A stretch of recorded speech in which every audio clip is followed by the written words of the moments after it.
Quel est le point commun entre Miley Cyrus, Léna Situation, Shakira et Poupette?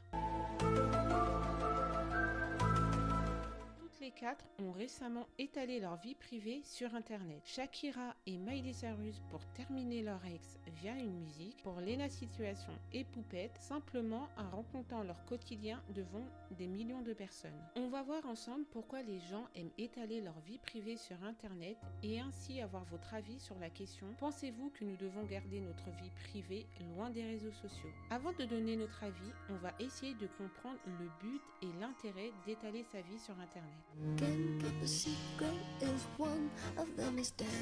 D'après une étude réalisée par le scientologue américain Mario Louis Small, nous sommes 50% à nous être déjà retrouvés dans la situation suivante. Au lieu de nous confier à un proche, nous trouvons du soutien auprès d'une personne qui a peu d'importance pour nous. Le sociologue explique dans son étude que nous nous adressons pas toujours aux personnes qui nous sont proches, précisément parce qu'elles le sont. Elles peuvent être trop investies ou concernées par le sujet. Hey, we're sisters. You're my family. What is you is me. There's nothing that you could ever say to make me let go. Certains pourraient voir le fait d'étaler leur vie privée sur Internet comme une sorte de thérapie. La psychologue clinicienne Nicole Androelli le confirme en disant: les étrangers sont objectifs. Votre barman ne sait pas que vous avez commis les mêmes erreurs par le passé. Il ne peut que prodiguer des conseils au regard des éléments que vous lui avez donnés. En plus, il pose un œil neuf sur vos problématiques et son analyse n'est ni teintée ni biaisée par votre passé. On peut donc voir que certains cherchent tout simplement une oreille compatissante car ils souffrent de solitude ou ont besoin d'un conseil via une tierce personne. Mais par contre, aujourd'hui, d'autres y ont découvert un profit, et je parle bien sûr d'un profit financier car oui, parler de soi rapporte gros.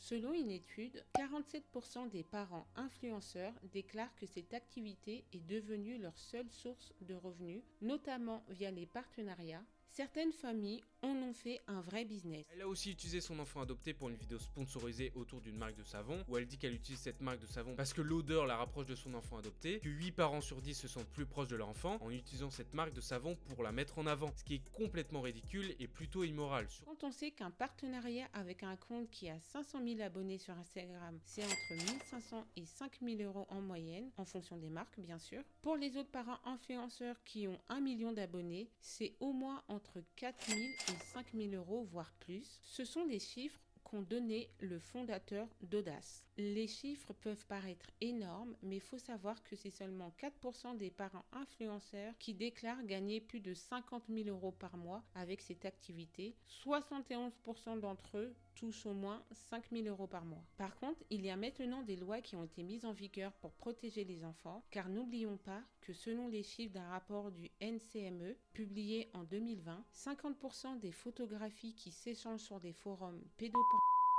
avaient été initialement publiées par les parents sur leurs réseaux sociaux personnels. Aujourd'hui, les réseaux sociaux comme YouTube sont des endroits où une personne qui se sent exclue ou simplement isolée dans son environnement direct peut trouver des récits proches de ce qu'elle vit, un espace d'expression et un soutien à travers une vidéo.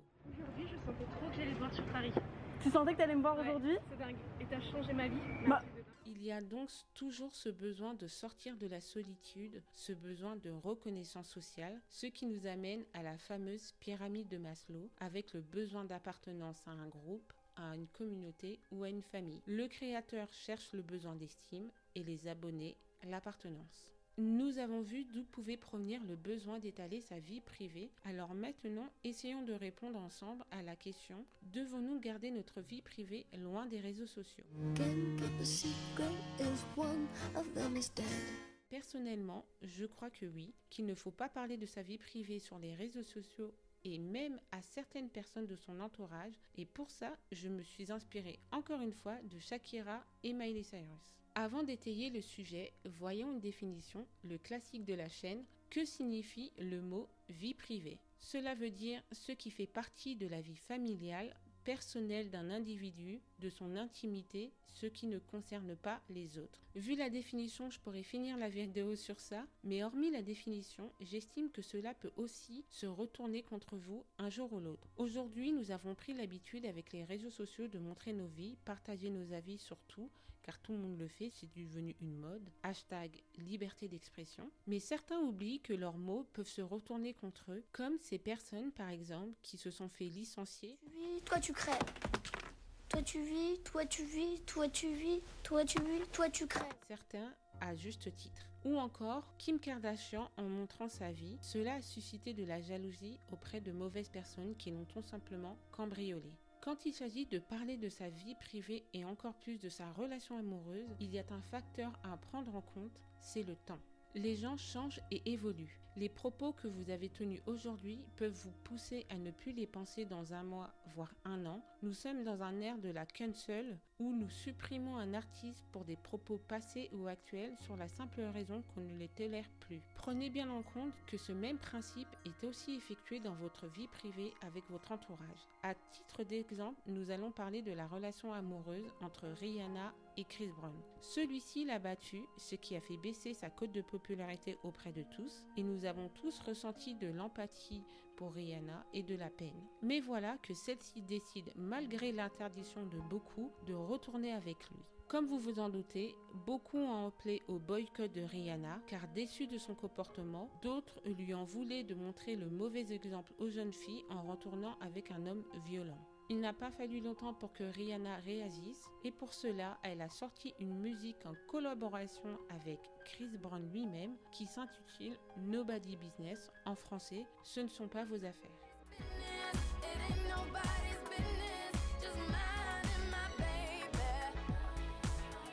Personne n'aime entendre les fameux « je t'avais prévenu » ou encore « occupe-toi de tes affaires » quand vous émettez un avis sur la relation ou comportement de votre ami. La personne qui s'est confiée finit par se dire « je n'aurais pas dû lui en parler dès le début ». J'ai déconné, j'aurais pas dû. Je vous encourage, avant de parler de votre projet, de votre relation, de vos envies ou autres, prenez le temps de garder cela pour vous. Savoir si cela est passager, donnez-vous le temps de la réflexion. Si vous souhaitez un avis, ne prenez qu'un avis qui ne vous poussera pas à regretter et parlez-en à une personne assez mature pour ne pas vous sortir les deux fameuses phrases en cas de changement. Il faut savoir que montrer sa vie privée sur les réseaux sociaux, c'est donner accès au public, aux gens, de juger votre vie, avoir une opinion sur vos faits et gestes et d'être contre vous si celle-ci leur déplaît. Dans le milieu de la K-pop, c'est bien connu que les femmes contrôlent la vie des chanteurs au point que certains y perdent la vie. Plus tôt, je vous ai dit m'être inspiré de Shakira et Miley. Je ne conseillerais à aucune femme d'étaler sa rupture ou vengeance sur Internet comme elles l'ont fait, car rien ne disparaît sur Internet et comme dit au préalable, les gens vous en voudront d'avoir changé d'avis en cas contraire comme Rihanna et Chris Brown. Je connais les femmes, pas toutes, mais j'en suis une, et en lisant les paroles des deux musiques de Miley et Shakira, il y a l'une d'elles qui souhaite se venger et l'autre qui se ment à elle-même. Je ne les connais pas personnellement, mais pour le cas de Miley, pour parler de son ex-mari alors qu'ils sont séparés depuis quelques années, cela peut être perçu comme une tentative de le récupérer ou d'attirer son attention. Shakira pensait humilier son mari et sa maîtresse en la comparant à une Casio et une Twingo. La réalité montre aussi une femme blessée, en colère, qui a perdu confiance en elle suite à l'adultère de son mari, mais aussi une rancune qui à mes yeux ne provient pas seulement de l'adultère, mais aussi d'un ressentiment trop longtemps non exprimé. Cambiaste un Ferrari por un Twingo, cambiaste un Rolex por un Casio, vas acelerado, dale despacio. Veuillez noter qu'une star a un intérêt d'étaler sa vie privée. Shakira et Miley reçoivent une compensation financière pour cela. Quand elles chantent, elles sont payées. Pensez-vous que ça vaut vraiment le coup de déballer vos affaires au grand jour devant des millions ou des milliers de personnes et prendre le risque d'être jugé par des inconnus pour ensuite devoir vivre une double vie cachée pour ne pas avoir à subir le jugement des autres? Vous avez sûrement entendu le dicton « vivons heureux, vivons cachés ». Contrairement à ce qu'on peut entendre, cela ne signifie pas avoir honte de son partenaire, mais plutôt de préférer la prudence et d'être sage. Mais il se remettra jamais. Ils m'ont même dit que je pouvais plus faire de compte. Ça veut dire qu'à chaque fois qu'il y aura ma tête, ça a supprimé. C'était mon réseau social préféré.